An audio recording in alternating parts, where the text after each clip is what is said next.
ബിസ്മില്ലാഹിർ റഹ്മാനിർ റഹീം. അം യഖൂലൂന ബിഹി ജിന്നഹ് ബൽ ജാഅഹും ബിൽ ഹഖ് വഅക്സറുഹും ലിൽ ഹഖ് കാരിഹൂൻ. അതുമല്ലെങ്കിൽ അദ്ദേഹത്തിന് ഭ്രാന്തുണ്ടെന്നാണോ അവർ പറയുന്നത്? എന്നാൽ അറിയുക, സത്യസന്ദേശവുമായാണ് അദ്ദേഹം അവരുടെ അടുത്ത് വന്നെത്തിയത്.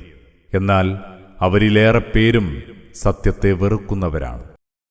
وَلَوِ اتَّبَعَ الْحَقُّ أَهْوَاءَهُمْ لَفَسَدَتِ السَّمَاوَاتُ وَالْأَرْضُ وَمَنْ فِيهِنَّ بَلْ أَتَيْنَاهُمْ بِذِكْرِهِمْ فَهُمْ عَنْ ذِكْرِهِمْ مُعْرِضُونَ.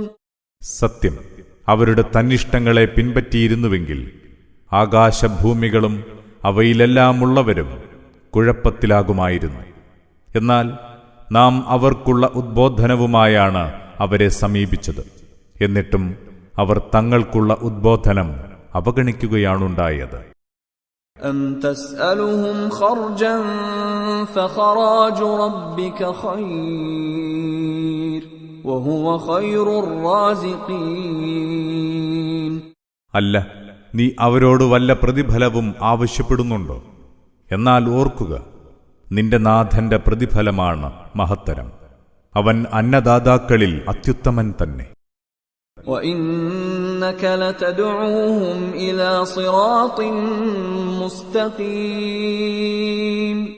തീർച്ചയായും നീ അവരെ നേർവഴിയിലേക്കാണ് വിളിച്ചുകൊണ്ടിരിക്കുന്നത്. وَإِنَّ الَّذِينَ لَا يُؤْمِنُونَ بِالْآخِرَةِ عَنِ الصِّرَاطِ لَنَاكِبُونَ. എന്നാൽ പരലോക വിശ്വാസമില്ലാത്തവർ ആ നേർവഴിയിൽ നിന്ന് തെറ്റിപ്പോകുന്നവരാണ്.